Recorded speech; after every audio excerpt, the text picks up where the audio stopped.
Welcome, everyone, to another edition of Big Blue Banter here. This one's going to be a little different. It's going to be live and unplugged, just me and Nick's rapid reactions to the first Giants preseason game, Giants-Browns. There's a lot to talk about, even though, let's be honest, the Giants didn't game plan for this game. I actually saw Jeff Schwartz, the former Giants offensive lineman turned NFL analyst, point this out on Twitter, and he's exactly right. The Browns came in with a game plan because that's what they do. That's what they want to do to give some confidence to a young team that had 0 wins in 2017, that's featured on Hard Knocks, and that has coordinators like Todd Haley and Greg Williams that kind of fits their personalities. The Giants didn't game plan, but there were still a lot of good things to take away. And this podcast is going to be more of a free-flowing conversation with me and Nick. We're going to dive into some of the things we learned, some of the stock up, stock down for players, and some things the Giants need to improve on. So, Nick, how's it going today? It's going real good. Friday afternoon.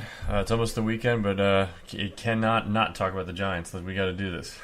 Yeah, no doubt. We had to get into it because it's raw, it's fresh in our minds, and obviously I haven't done a review of this game. Nick, have you had a chance to watch this for a second time yet? Not a lot of the specific plays, yes, but not in its entirety, no. Okay, and that's great because you're probably going to be able to dive into more of those specific plays and some of the players that really stood out to you when you went back in, because I saw you've been dropping stuff on Cover One. Just a lot of good analysis from last night's game. I guess I'll kick us off with some of the things that really interest me. Aside from obviously, the fact that the Giants didn't game plan for this game, I think that you saw a lot of people worrying about the first team offense today on Twitter. Obviously, they only had 2 series, and to me, it seems like an odd thing to worry about. This first team offense, 1, had 2 series, 2, 11 snaps, and 3, most importantly, they didn't target Barkley once. Odell Beckham Jr. was not on the field, and Evan Ingram wasn't targeted. So you're talking about 3 players that are going to probably be 1, 2, 3 in targets when the season is all finished and all said and done, and they weren't involved at all in the Giants' offense last night. So for that reason alone, I think people are a little bit rushing to judgment on the first-team offense. Obviously, the blown pass protection wasn't great, but that's what happens when Greg Williams designs some kind of exotic blitz, and not that exotic, but when Greg Williams schemes a blitz in a preseason game, and the Giants just weren't ready for it because they weren't really game planning against what the Browns could show them from a unique blitz standpoint, because that's just not what's going to happen in the first preseason game. I don't know. Did you see that any differently, or do you have any thoughts to add on the first-team offense? Yeah, the offensive line is just going to take a little while in terms of guys' recognition. On that play that you mentioned, that was just a cross-dog blitz from the two interior linebackers crossing, and basically the center, John Halapio, I believe it was man pass protection scheme. He had to pick one of those guys, and basically the running back would take the next man, which would be deemed most dangerous coming down the middle. It just a simple kind of mistake that happens kind of often, especially early in lines kind of life almost, if you will. Most people talk about how like the schemes aren't that different that linemen run from team to team, so it should be easy. But the bottom line is it's like orchestrating basically like a play, and all these guys have to know how to communicate to each other, then get used to that in the heat of the moment. So that's what we're seeing is this practice of reps against a live opponent versus each other. So there will be mistakes, and what you want to see is improvement from some of the guys that we're going to go over on they're battling for positions, some of the younger players and some of the newer guys to the team to see how they fit.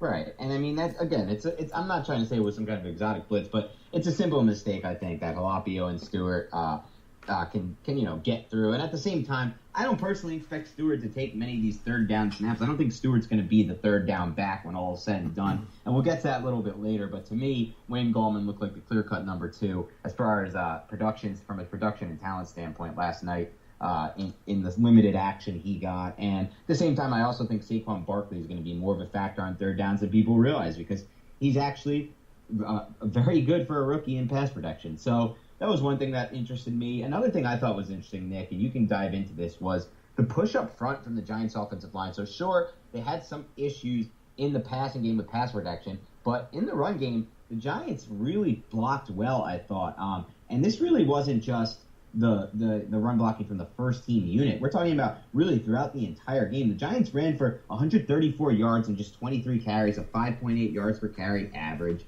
For comparison's sake, the Browns ran the ball, and we'll get to that later, but at a much worse clip. And really, if you look at some of the plays, and some of these you put up on your Twitter last night, the 5-yard touchdown run from running back Jalen Simmons, that was a really well blocked play. And then even on the play that Barkley tried to stretch out the outside and he, turns it into a 3 or 4 yard gain, there was a huge push up front. And I know Brian Baldinger, who does a lot of this type of analysis with the tape, pointing this out. But the right side of the line on that play with Flowers, Gerald Adams was in the game, blocking with Rhett Ellison, the 2 tight ends. They really created a massive push up front. And then obviously we can talk a little bit more about this, and I'm going to set it up, Nick, because I know you did a lot on this. So if you want to dive into this play and the run from Simmons, jump right in. But the 39-yard run with Saquon Barkley, that was really, really textbook blocking from both Rhett Ellison and Evan Ingram, who started the game as co-starters in the 12 personnel 2 tight end package. So what did you see on those plays, Nick, and what do you think? Is it a sign of good things to come?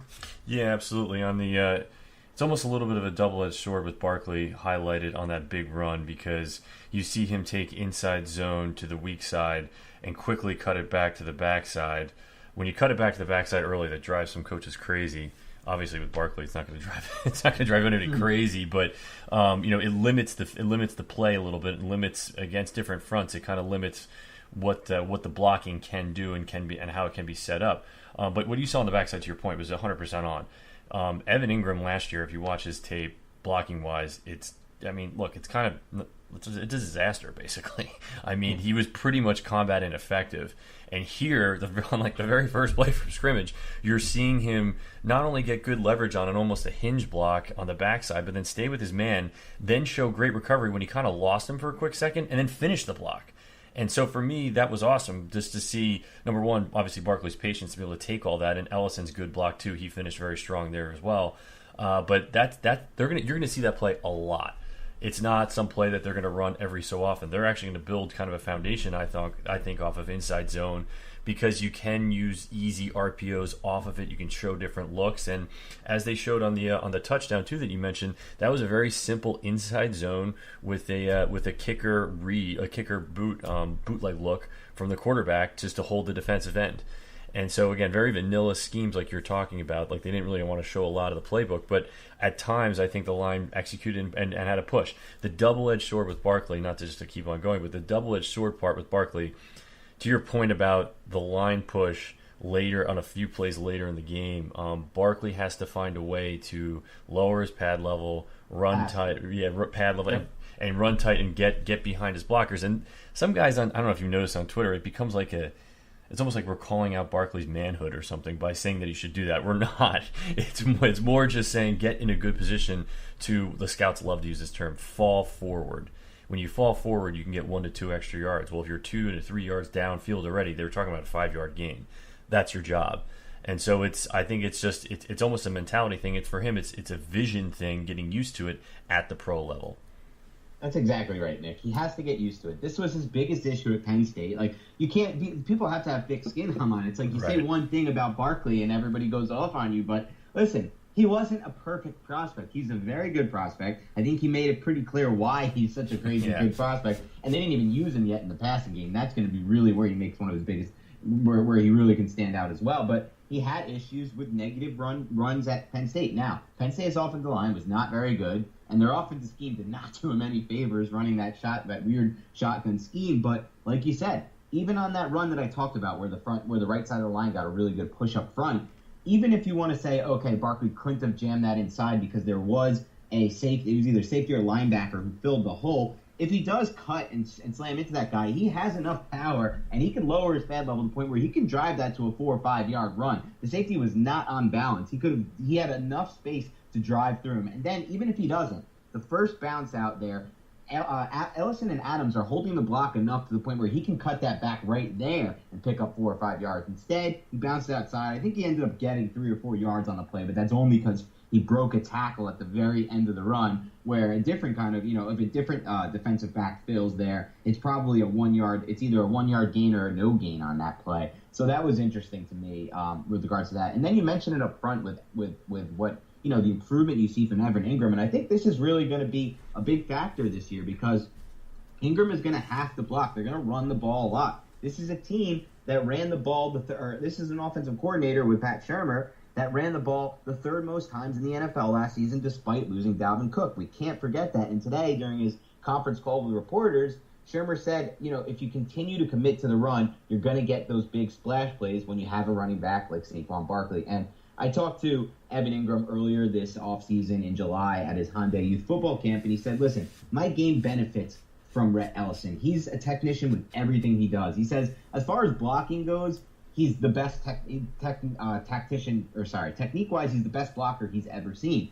And then, you look at it, and Ellison ranked in the top 10 of Pro Football Focus's run blocking last year. And when I talked to Ellison, too, which was actually last week at training camp on Tuesday, Ellison told me he saw a major, major jump with Evan Ingram from a blocking standpoint this summer so far. And he wants everybody to know that Evan Ingram right now is being talked about as just this receiving-only, pass-first tight end. But a lot of people he thinks are underrating what he's capable of in becoming a complete tight end. And he thinks that what Ingram does best and what people underestimate is that now he's finally learning that he can use his specific skill set to be a better blocker instead of trying to copy other blockers or, doing things that, his body type won't allow him to do. He can use his quickness and his burst to actually, successfully execute different blocks. I think we started to see that last night. And to me, that was one of the things that really stood out. Were there some other plays that you wanted to jump into, Nick, or anything else that really stood out to you before we kind of dive into another topic? One last point about Ingram that you crushed. When you block inside zone to the weak side and the two tight ends are blocking the backside of that, the play that we mentioned that Barkley broke for a big gain, the block doesn't have to be a mauling block downhill where he creates like massive amounts of like space down the field. It's more about making sure the guy does not have his basically will to go wherever he wants when the running back cuts back. So you're talking about athletic ability. You're talking about lateral movement. You're talking about burst. You're probably going against a defensive end or an edge rusher that's of smaller size. You're not talking about blocking a defensive tackle.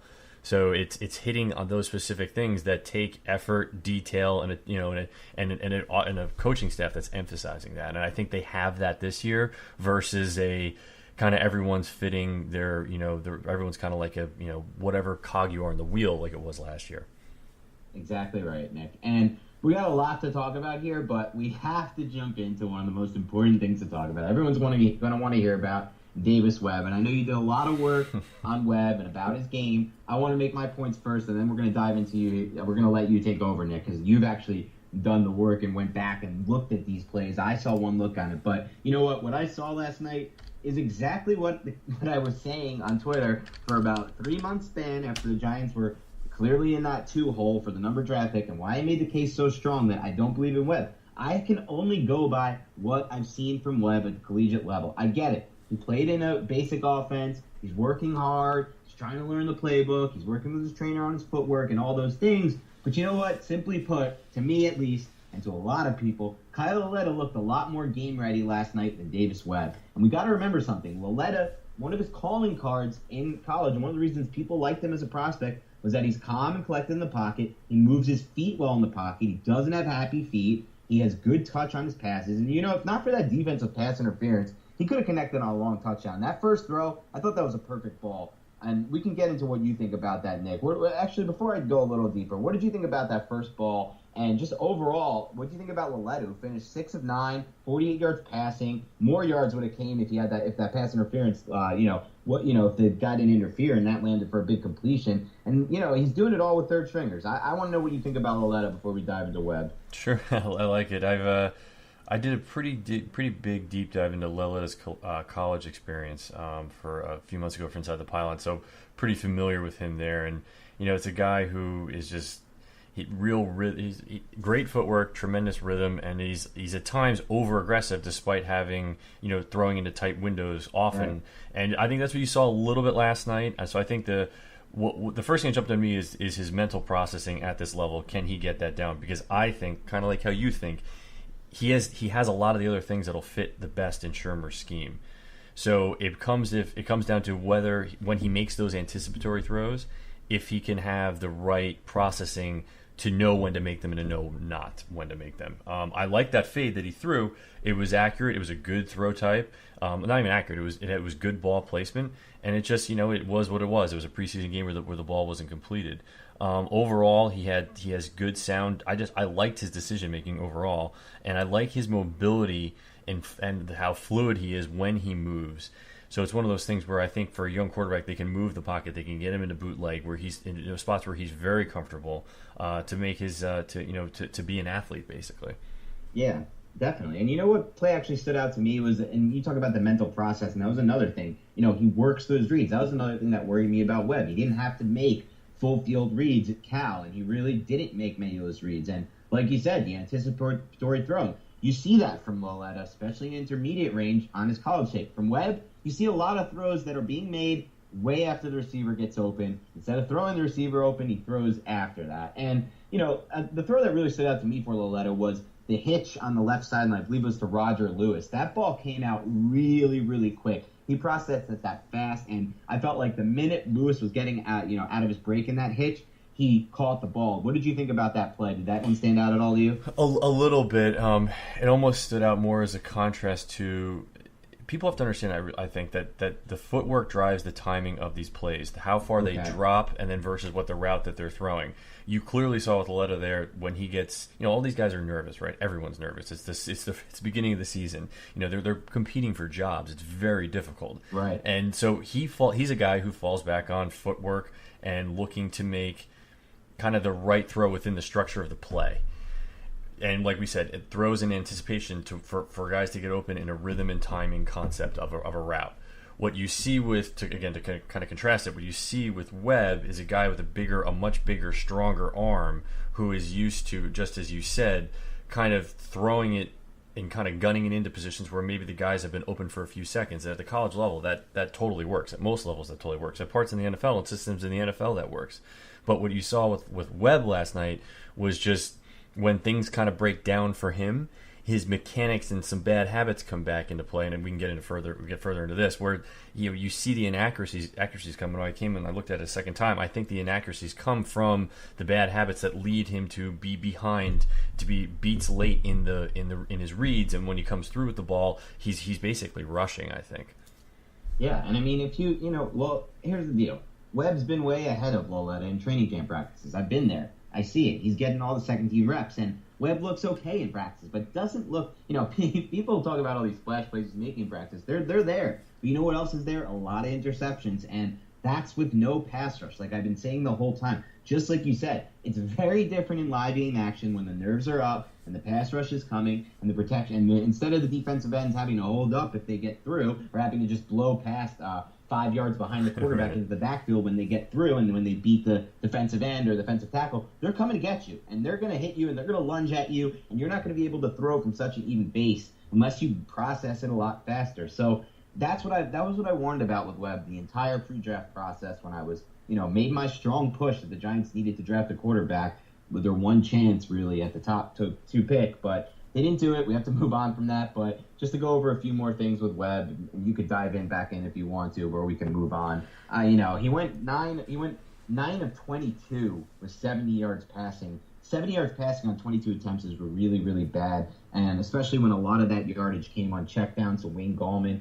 a few on third and long plays. I know you talked about this online, or I made a point on it on Twitter, and you retweeted, and we talked, the smash route concept, which we talked about on one of our first podcasts, they ran it real well, and Russell Shepard got wide open pretty much on this concept, and Webb made a really bad overthrow. There was a ton of space. This ball would have been a touchdown. Shepard had 2 or 3 yards. And I'm not talking about the one deep into the end zone later in one of those drives where it's kind of just a miscommunication. I'm talking about the one earlier on when they were kind of at their own 30, around their own 30th, and 30-yard line, and I don't have the tape in front of me at this time. But what did you think about the two deep balls, the two deeper patterns that Webb missed? Yeah, to really look at it, all these details matter within, like we said, the drops, how the quarterback steps after he gets the ball. All that matters because that determines basically where and how he's going to get the ball to the receivers. He has to time things up. That's how Shermer's offense is run. That, by the way, that's how 90% of the NFL offenses are run. It's not just Shermer. Exactly. So what ends up happening here on these deeper balls is you're seeing him, and I guess people aren't familiar with this term. I should have probably backed into it on Twitter. The term of, or the kind of bad habit of burping the baby, it's called, with the football. And what that is when you're holding the football right near the center of your chest, before you throw, you kind of pat it real quick and then go into your motion. Right. Athletes, obviously, guys like to do that. It's, you can find examples in a golf swing of something to start your swing. That's kind of what it's like. It kind of charges his swing to get into his motion. The problem is two things, and there's a few problems in this league. Like, there's so many people watching the tape for tendencies. This will be built into scouting reports to know that when he actually throws, he pats the ball. So defensive backs will get big jumps on him. That does not happen nearly as much at the college level. This individual scouting for a player at the personnel level in the NFL is out of control. So that is one thing that, Mark Schofield actually had a great piece on this for Big Blue View, I believe, at that point, where he talks about this. It's like, is it the worst thing in the world? No, but it's something you want to get rid of. What I saw last night was that extra time that it took, seemingly, for him to pat the ball may have caused him to be a beat late on a couple other throws that I highlighted, like I said, on Twitter. On the seam fade that you talked about, the smash concept, I think it hurt a little bit, and what you saw him starting to lean a little to the left and drift in the pocket as he was going to throws to his left. And stuff like that starts to get disjointed when you're throwing into tighter windows. You need to have, this has to be like as smooth as possible, because like we said, it can get very difficult with guys kind of crashing around you. So I saw that burp the baby habit occur a few times, even most on the last throw that you mentioned, the one to Khalif Raymond, right, is his name? Yeah, it was Raymond, yep. So that was a corner route, and guys kind of knocked Raymond for not being able to make an athletic move and catch the ball in the end zone. But if you break it down, he's seconds late in the ball being out. Not seconds, but probably a second and a half late in the ball being out. And so it's a corner route that he then basically leads Raymond up the field against cover two, because he misses the corner out. Right, he misses the timing of the corner out. Right, exactly. And to be fair, it was something that had to be exact, basically spot on, because Raymond was running it from the outside receiver position, so he didn't have a ton of room before he hit the sideline. And again, this is what Shurmur likes to run. He doesn't need a guy that can throw it 60 yards down the field. And there's a lot of great quotes of how many routes do you know they're 50 yards down the field. Right. We know it takes, I think the math is something like 1.8 seconds for an NFL receiver to get to the 20 yard, to get 18 yards downfield or whatever it is. That's kind of the window that you're operating in before you're going to get pressure. And none of these guys want to get hit. And so all that was was not working last night. And ultimately, what I like though about it is he did settle down. He did. During parts of the 2-minute drill, he was able to get at least some level of rhythm. And it's one of those things. We now have a baseline almost that you can try to see improvement on going forward. It doesn't mean 1.5 quarters or whatever it was is not the end of a career in the preseason. Right. It's just what you and I keep on going back to. We have to see improvement from these things. That's the bottom line, right? He has to be able to make these rhythm throws. If he doesn't, it may not work out here. Right, and I'm not going to harp on. We don't want to harp on it too much. I'm going to dive back into a positive. We'll try to go back and forth to the positives and negatives. But I'm just going to say it. This guy wasn't drafted by this regime, and I just, like I said during the pre-draft process, I'm not a big believer in people making major changes to some key components, some foundations of their game. This is a foundation of Webb's makeup as a quarterback. These things are really, really, really hard to fix, and you don't have enough practice reps for it. You don't have enough live game action reps for it. It's not easy to fix without those things. If he had played all last season, so let's say Eli got hurt the first game of the season, Geno got hurt, and they said, fuck it, we'll just, excuse my language, screw it, we're just going to play Webb. Maybe we could have seen some improvement. It's just tough. There's just not enough reps. Anyway, back to the good.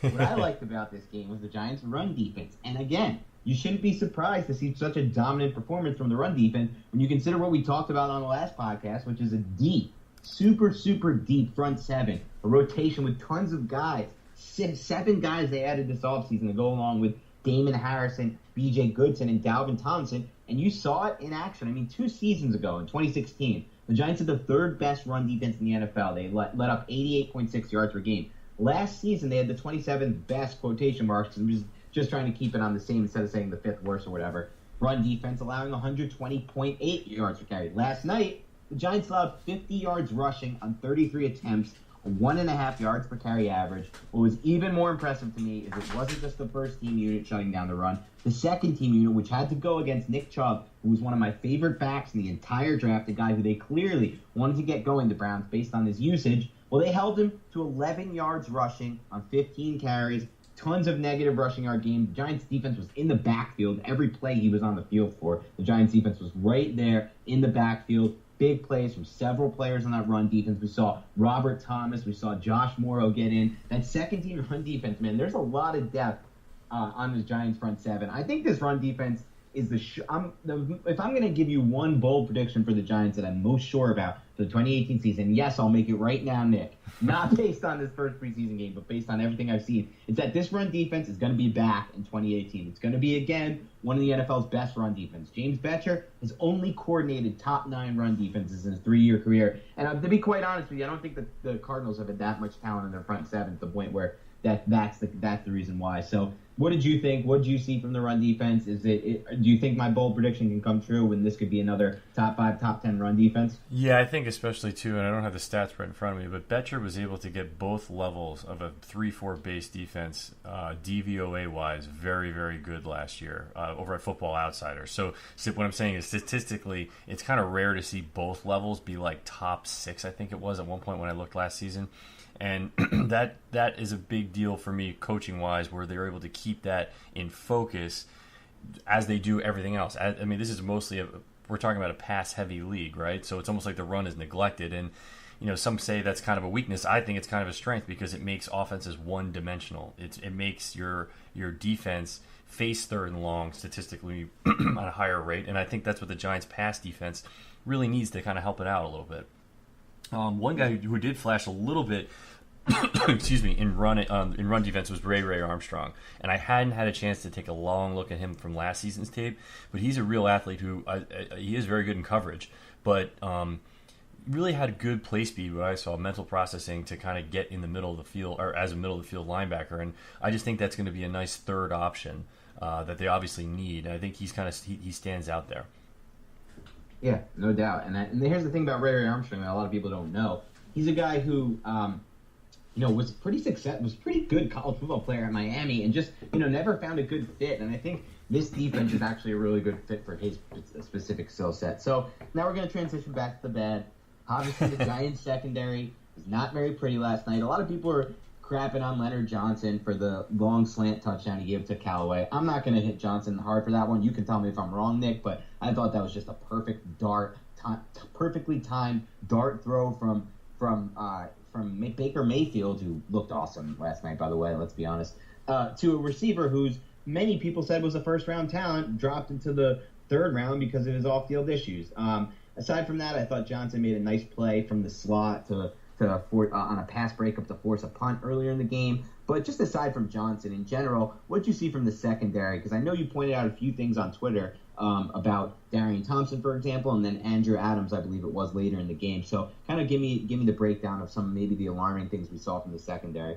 Yeah, I think a lot of it really just stemmed from issues that we saw last year as well. Again, this is like kind of nothing new. We're not rediscovering the wheel. Football is still football. The scheme is different, but I still saw Andrew Adams on the touchdown. I believe it was the second touchdown to David Njoku. He was kind of caught out of position. He was bracketing the tight end on basically like a post or kind of like a drag route deep in the end zone, and for some reason, he either was looking at the mesh concept, which was being run right in front of him, which I think that's what it was, or he was looking something drew his attention forward, and then he turned and had to turn all the way back around to relocate his tight end, and stuff like that as a center fielder in the red zone is just, it's not going to work. And he wasn't exactly playing center field there. He was basically bracketing, but there was kind of fundamental kind of like lapses. There was also a little bit of I saw a little bit of play calling issues. Not perfect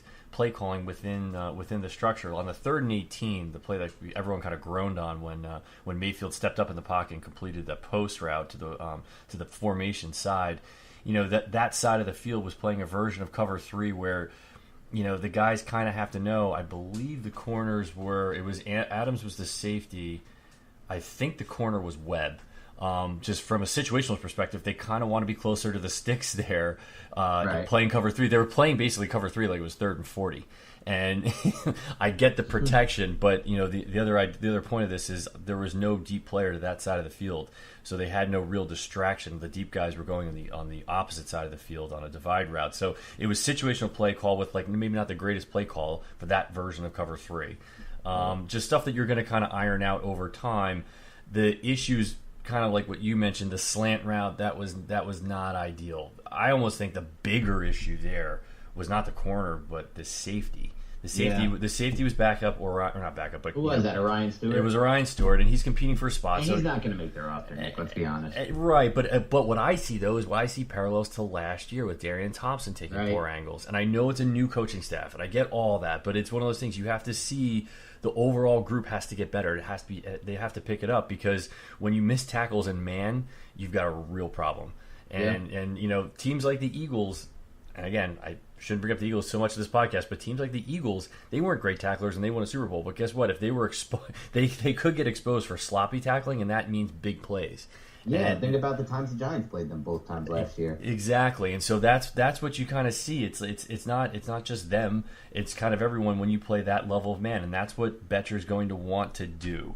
Play a ton of man, yep. Yeah, and I think that the thing that almost scares me more than this is a little bit of the linebacking core in coverage, and guys are going to say, "Hey, that Ogletree play was terrible," and I almost think it was kind of the scheme again with Darian Thompson over the top. He was a little late. I mean, can he really get there in reality? I don't know, but I think that mentally he's got to know that Ogletree is covering a very fast tight end, one-on-one.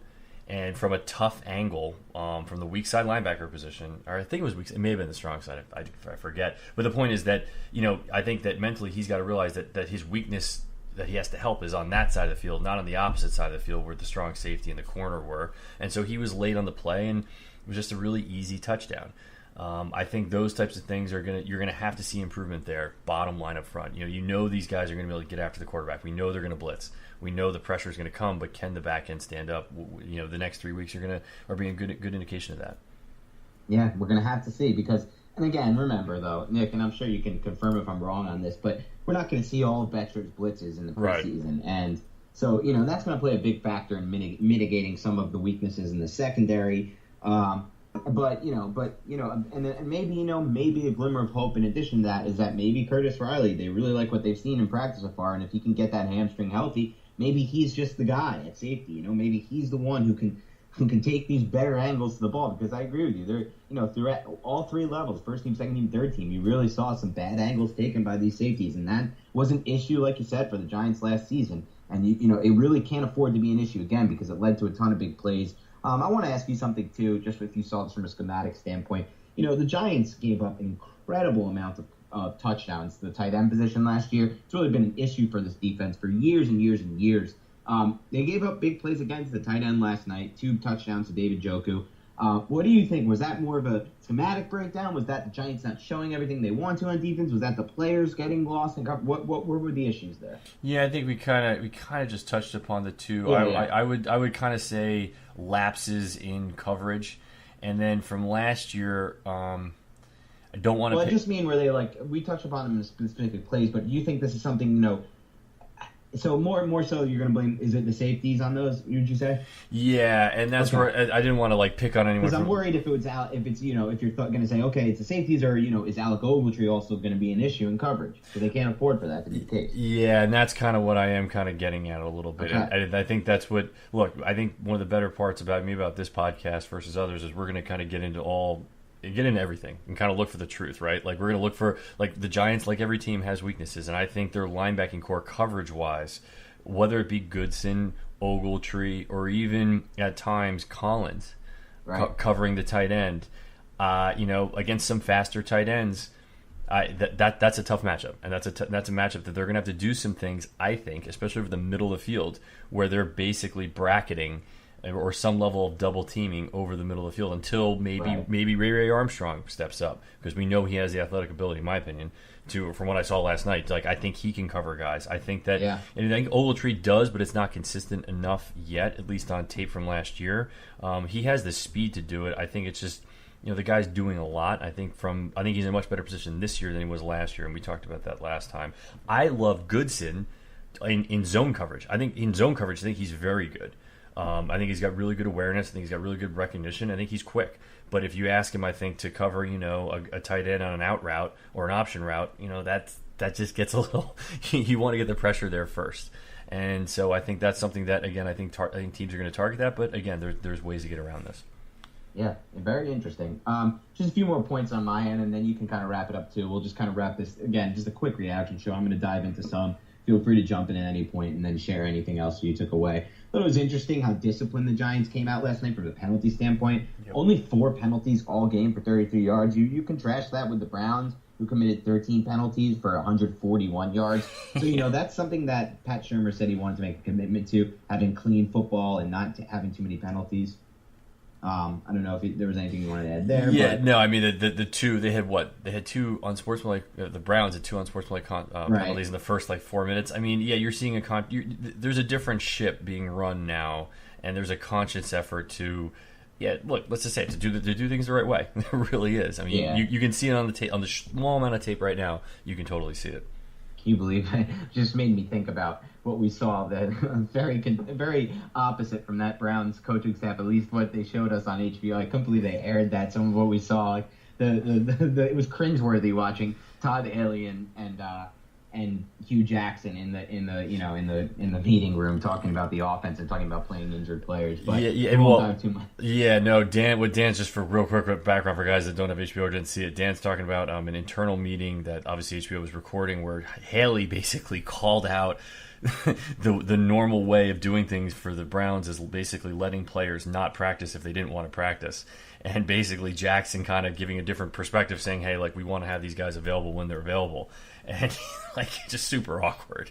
It was so bad. Jackson's final point was just basically I'm the coach. I used to be in your position when I used to sit there. Right. And so it's my way. I'm the coach. And Haley's like, all right, I guess. And, you just see the Browns team, man. I like the upgrades they made in talent. I mean, this is not a Browns podcast, so this will be the end of this. But right. I like the upgrades they made in talent. But I can't bet on a team that has a coaching staff like that. I hate the offensive coordinator, Todd Haley. I hate Hugh Jackson even more. I think he's the worst coach in the NFL. And I really don't like Greg Williams. He's the same guy who just screaming at his players, the same guys some of the guys who return, that message can't be getting across. And this is a guy who played Jabril Peppers 30 yards off the ball in some kind of weird deep safety role last year that clearly didn't work. It's just it's a mess there. But anyway, just to touch on a few more points, that was just kind of to compare and contrast kind of the penalties from that standpoint.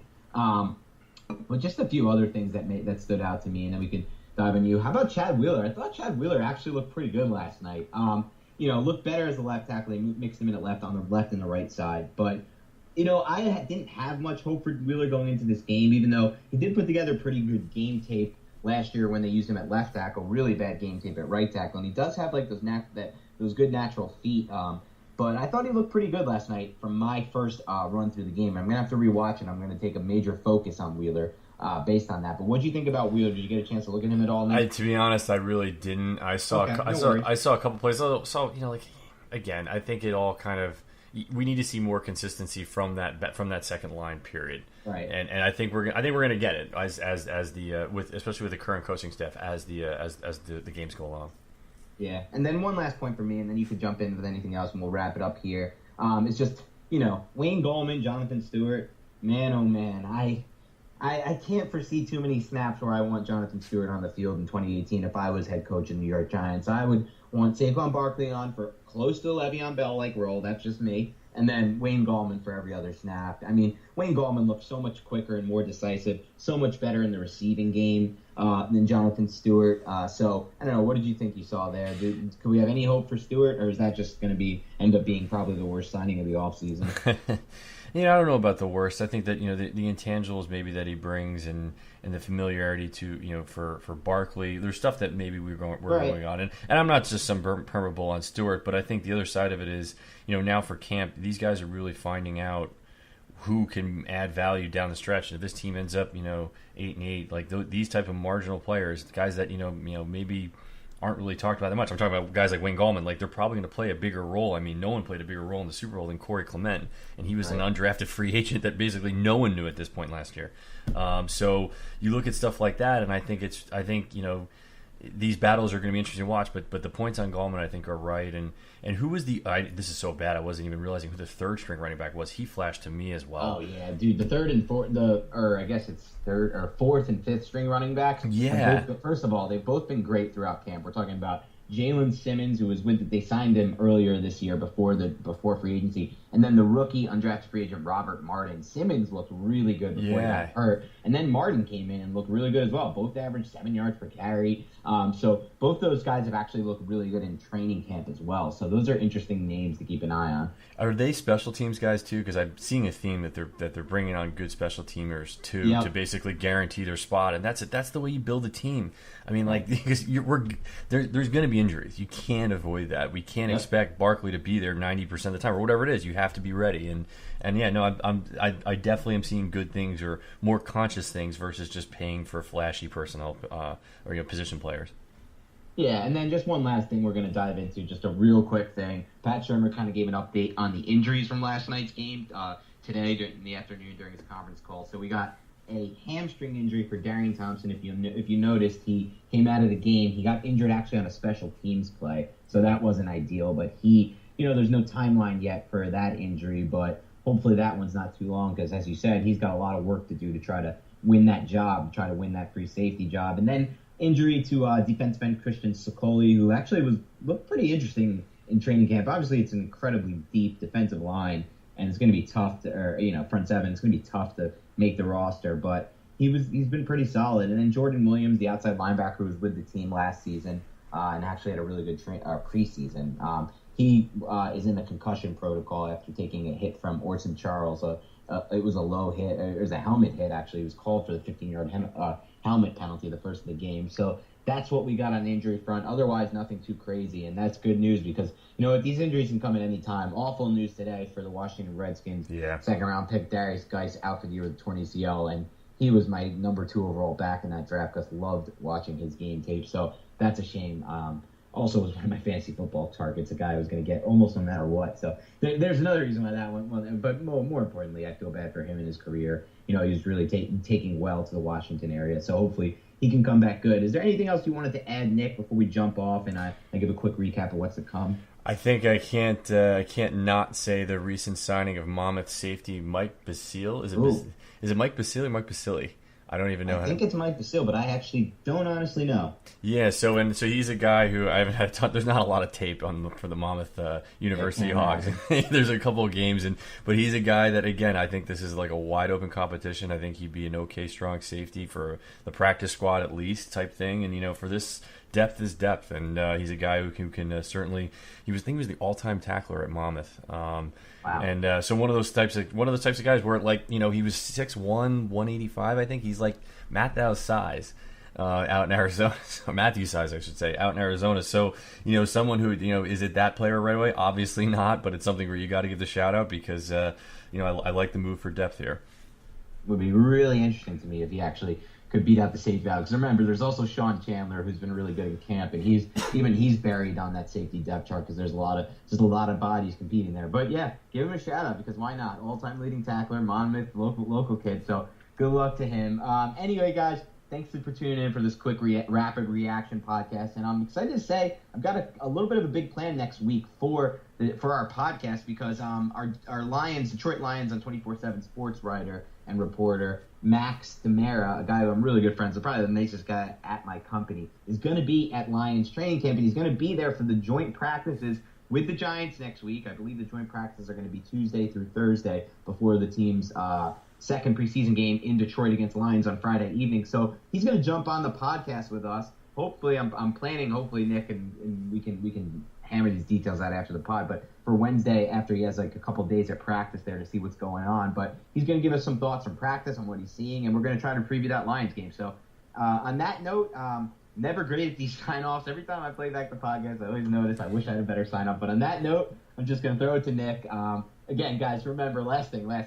if you guys do enjoy the podcast, do us a favor. I actually got some details. I know I've been talking about it on every podcast, but I finally started to learn what iTunes is looking for to push us up that giant podcast list. And they're actually looking for subscribe. So if you do enjoy this podcast, subscribe. If you're already subscribed to it, it'll give you updates when the new ones come out. And then tell your friends about it so they can subscribe too. Nick, did you want to add anything and sign off? No, the normal stuff. You can find me at tmanic21. Anything that we talked about mostly today is on Twitter. Or if any other questions for us here, ask them there. We'll go from and we'll get it on.